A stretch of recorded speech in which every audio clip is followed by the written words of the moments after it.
নমস্কার বন্ধুরা, মৌয়ার্স রান্নারঙে আপনাদের সকলকে স্বাগত। আমি দই দিয়ে একটা ইলিশ মাছের রেসিপি নিয়ে আপনাদের সামনে চলে এসেছি। সঙ্গে থাকুন, দেখুন আমি রেসিপিটা কী করে বানাচ্ছি। প্রথমে আমি বাজার থেকে নিয়ে এসেছিলাম ইলিশ মাছটা বাজার থেকে কাটা অবস্থাতেই নিয়ে এসেছিলাম।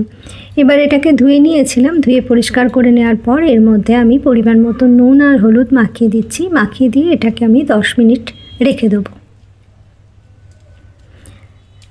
যতক্ষণে এটা আমি 10 মিনিট রেস্টে রাখবো ততক্ষণে আমি তৈরি করে নেব একটা মশলা। প্রথমে একটা কাচের বাটি নিয়ে নিয়েছিলাম। বাটিটার মধ্যে আমি নিচ্ছি এখানে 1 চামচ সাদা সর্ষে, আর নেব 1 চামচের কম কালো সর্ষে, আর নেব এখানে 1.5 চামচ পোস্ত। এই সব উপকরণগুলোকে নিয়ে আমি একটা পেস্ট তৈরি করব। পেস্টটা তৈরি করার আগে এইটার মধ্যে আমি হালকা গরম একটু জল মিশিয়ে দেবো। দিয়ে এটাকে 10 মিনিট আমি রেখে দেবো। 10 মিনিট পরে মিক্সিং জারের মধ্যে এটাকে আমি দিয়ে দেবো। দিয়ে এর মধ্যে দেব 2 কাঁচা লঙ্কা আর অল্প পরিমাণে নুন দিয়ে এটাকে আমি মিহি একটা পেস্ট করে নেব। আমি এখানে সাদা আর কালো 2 ধরনের সর্ষে ইউজ করলাম, তবে আপনারা চাইলে এখানে এক রকমের সর্ষে দিয়েও এই রান্নাটা করতে পারেন।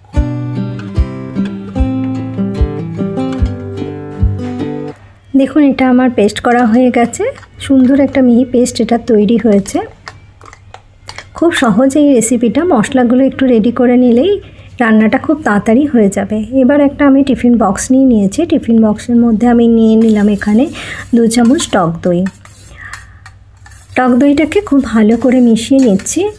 টক দইটা মেশানোর সময় এর মধ্যে আমি দিয়ে দেবো পরিমাণ মতো নুন আর দেবো অল্প পরিমাণে চিনি। মশলার মধ্যেও নুন দেওয়া আছে, আবার মাছেও নুন মাখানো আছে, তাই নুনটা একটুখানি বুঝে দিয়ে দিতে হবে।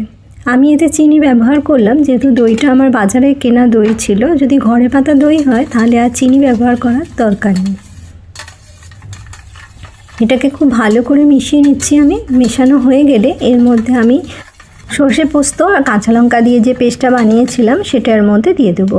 আমি এখানে ছোটো চামচে 3 চামচ এই পেস্টটা ব্যবহার করলাম।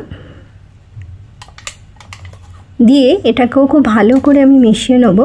মেশানো হয়ে গেলে এর মধ্যে আমি দিয়ে দেবো খুব অল্প পরিমাণে হলুদ গুঁড়ো।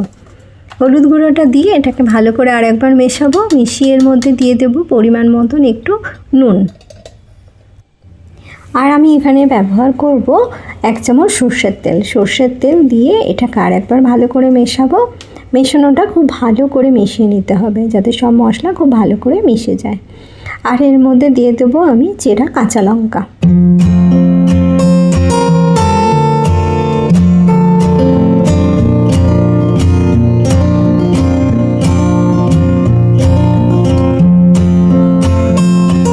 এটা আমি একটুখানি টেস্ট করেছিলাম, একটু আমার নুন কম লেগেছিল, তাই আমি এর মধ্যে আর একটু পরিমাণে নুন অ্যাড করে দিলাম।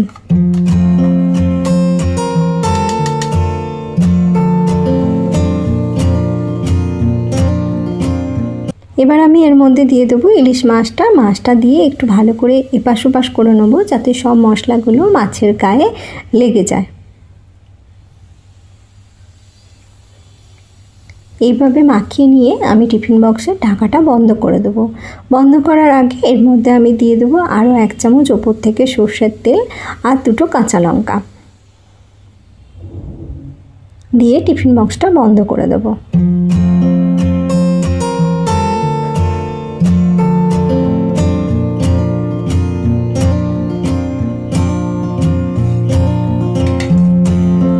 আমি অন্যদিকে একটা কড়া বসিয়ে নিয়েছিলাম। কড়ার মধ্যে দিয়ে দিয়েছিলাম জল। জলটা আমার ফুটে গেছে।